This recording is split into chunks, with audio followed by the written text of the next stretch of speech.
శివతేజ గారు ఆయన anthropology faculty అనమాట. మరి కొద్ది రోజుల్లో యూపీఎస్సీ 2024 ప్రిలిమ్స్ ఉందన్నమాట June 16న.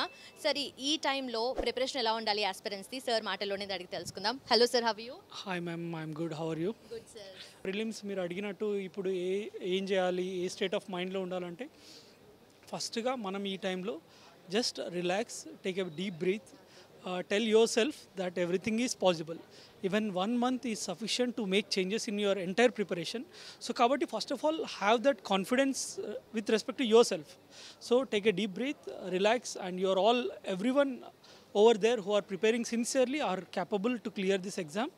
So most importantly resources wise ఏమైతే అంటే నేను చదివింది సరిపోతుందా లేకపోతే నా అవుతుందా అవ్వదా అని ఈ ఆలోచనలు పక్కన పెట్టేసి మనం ఇప్పటివరకు చదివిన దాన్ని ఎన్నిసార్లు రివైజ్ చేయగలుగుతాం, and that to previous year questions based ఉండాలి. అందరూ టాపర్స్ చెప్పారు already and they have explained it very డీటెయిల్డ్లీ.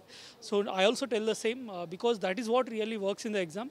That PYQs are the guiding light for this exam, be it prelims, mains, interview ఎక్కడైనా.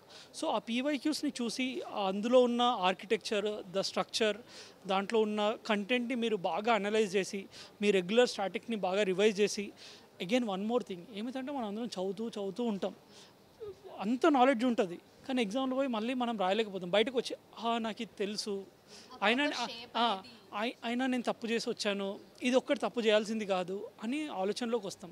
కాబట్టి మనం ప్రాక్టీస్ అనేది చేయాలి. So do try to give good marks of any of the institution. I don't recommend any, but you take any of the good institution you feel which is giving good quality. దాన్ని తీసుకొని మీరు practice చేయండి. రోజు practice చేసినప్పుడు మీకు ఎక్కడో కొన్ని తప్పులు అవుతాయి. బేసిక్స్ కాన్సెప్ట్స్లో పీవైక్యూస్ నుంచి వచ్చిన ఏరియాస్లో తప్పులు అవుతున్నాయంటే ఒక పేపర్లో నోట్ చేసుకొని ఆ ఏరియాస్ పైన ఎంఫసైజ్ చేయండి.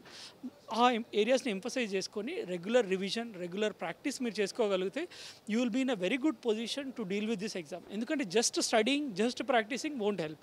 It should be both the ways. So that I would suggest. And CSAT again it is getting very dicey year on year. So my sincere suggestion would be that daily oka topic తీసుకోండి. Especially take the టఫర్ topics, because maximum ఏం చేయగలుగుతుంది UPSC అంటే ఒక 2 tough topics ఉంటాయి, number system, probability, permutations, combinations అని. ఆ topics నుంచి ఎక్కువ క్వశ్చన్లు అడిగేస్తుంది, దానివల్ల పేపర్ టఫ్ అయిపోతుంది. అదే 2 టాపిక్స్ మీరు ముందే నేర్చుకొని పెట్టుకున్నారు అనుకోండి, ఇంకా అంతకుమించి టఫ్ పోయే ఛాన్సెస్ యూపీఎస్సీ కూడా ఉండవు.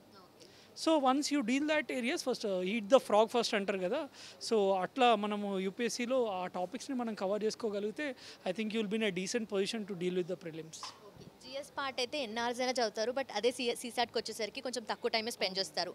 ఇద్దరు ఇంగ్లీష్ మీద వెళ్దాము, లేదంటే మ్యాథ్, అదే లాజికల్ రీజనింగ్ మీద వెళ్దాము అని అనుకుంటారు. సో మీరు ఎంత చెప్పినా చాలామంది ఆస్పిరెంట్స్ అదే చేస్తున్నారు. సో దాని గురించి ఏమంటారు మీరు? సో ఇదేంటంటే మీరు ఆల్రెడీ చూసుంటారు, ఇప్పటివరకు ర్యాంకర్స్ కూడా చెప్పారు, వాళ్ళు జస్ట్ 65.880 అంటే జస్ట్ 0.5 మార్క్ తోటి వాళ్ళు లూజ్ అయ్యారు ఎగ్జామ్ని. So you need to know the importance of CSAT as well. అంటే అట్లా ఇగ్నోర్ చేస్తే మన ఇయర్స్ కాస్ట్ అవుతాయి, అటెంప్ట్స్ కాస్ట్ అవుతాయి.